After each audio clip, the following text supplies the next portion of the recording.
Hey everyone, the Dark Knight is here. Young Paul Boehmer and his school friends join the Imperial German Army. They get very excited when the uniforms are handed over to them, and they begin to romanticize their gallantry on the battlefield. Not a single clue do they have what they are about to watch as they are moved to the Western Front to fight a trench warfare against the French.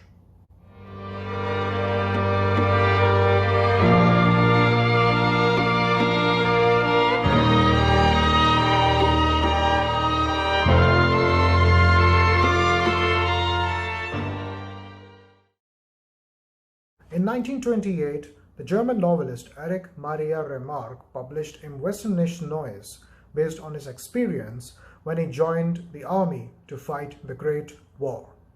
The book achieved widespread critical acclaim and sold 2.5 million copies in the first 18 months.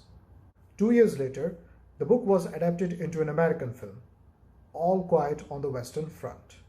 The film won the Best Picture and the Best Director awards at the Oscar, the first to do so. Also, it was the first film to win the Best Picture that was actually based on a novel. Unsurprisingly,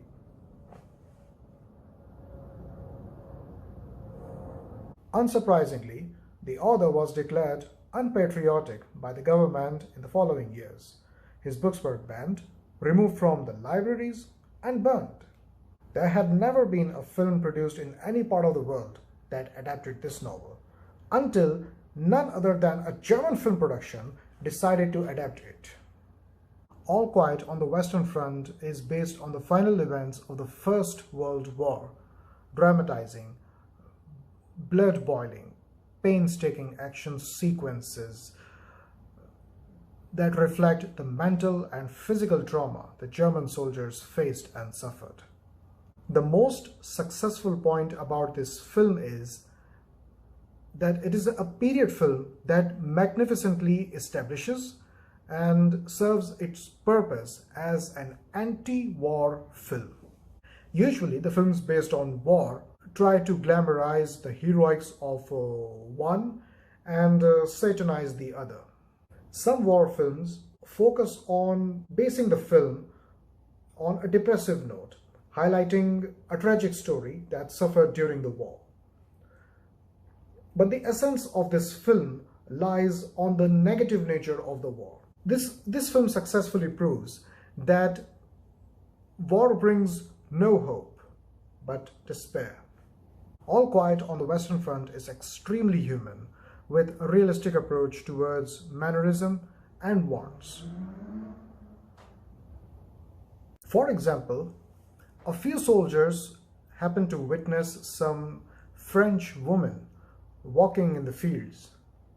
It is such a delight for them to watch after spending such a tough time on the battlefield. One of the soldiers couldn't resist and spent some time with one of them and returned back with a woman's scarf as a souvenir. When the soldier shows the scarf to his friends, each of them smells it and feels it. An accurate and very understood affection the human is bound to take pleasure in after fighting on the field. There are a few such scenes that recognizes trying to establish some sense to the most powerful people in the world today. An illiterate soldier asks Paul to read his wife's letter to him. A soldier is asked to collect the lockets of identifications, and during this, he spots a soldier that saved him before. The one that was very compelling was when Paul repeatedly stabs a French soldier and distances himself. Seeing him dying remorses him, and then he makes an unsuccessful attempt to save him. But it is too late. The message is clear, that the war brings no peace, but destruction. The significance of gas masks has been highlighted in this film. In the first 20 minutes, the German troop is alarmed by a gas attack and ordered to wear the gas mask. In the midst of the film, 60 of the missing troops are killed by the gas because they mistakenly took off their masks soon. The use of this psychological weapon of a chemical attack was the counterattack of the French, because it was the Germans who introduced this poison gas when they first used in the Second Battle of Ypres in Belgium in 1915, April 1915. If I'm not wrong, this was the first ever poison gas attack in warfare history. How ironic to see the German army being the victim of what they created. One of the most critical observations of this film is at the beginning of the film, rational and thoughtful. When the soldiers are fighting the war and gets killed and buried in their coffins, their uniforms are washed, pressed, properly starched, sewed, and made to look new and fresh products that gets reused by the new recruits who wore them excitedly. This matter can be taken lightly or pressed in a positive or a negative angle. Fully depends if you are okay with that or if you find it rubbish. From a positive angle, it is the transfer of honor from one to the other. From a negative and critical perspective, the uniforms were handed over without respecting the martyred, because the uniforms could have been delivered to the families. Perhaps the film wants us to show that the then army was not interested in designing the new uniforms. They didn't want to invest in the new uniforms. Or maybe this is how it is in some parts of the world.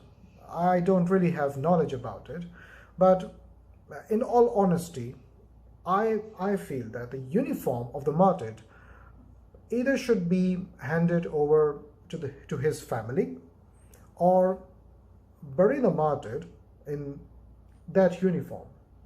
The film remarkably settled the balance of the noisy battles and the table talk silence. The latter part is the people in power trying to outdo each other. I found out on the internet that the scenes of Armistice is not in the novel. But I'm okay with it, because including the events of Armistice is extremely important, as the film intended to show that how the First World War actually concluded. It is highly accurate that the armistice was signed between Germany and the Allied governments at 5 a.m. and would take effect at the 11th hour on the 11th day of the 11th month. And the battle was intentionally fought until 11 a.m. But I'm not sure about the real reason behind a 6-hour delay. Why the war has to end at 11 a.m.? Why not 5 a.m. when the armistice was signed? Nearly 11,000 casualties happened on the final day of the war. 3,000 of those lost their lives in those 6 hours. A very costly delay. But the film took responsibility to dramatize the fight of those 6 hours that you may rather call brave and courageous or foolish and madness. I didn't base my film review to develop a discussion about the history, but to inform the readers that All Quiet on the Western Front is one of the most human films based on a great war and reflected on its consequences.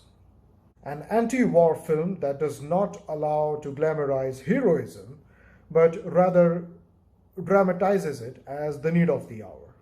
The ugly sense of blindness about the harsh realities of war are well dramatized. The displaying of horrifying war action sequences in compelling cinematography is breathtaking.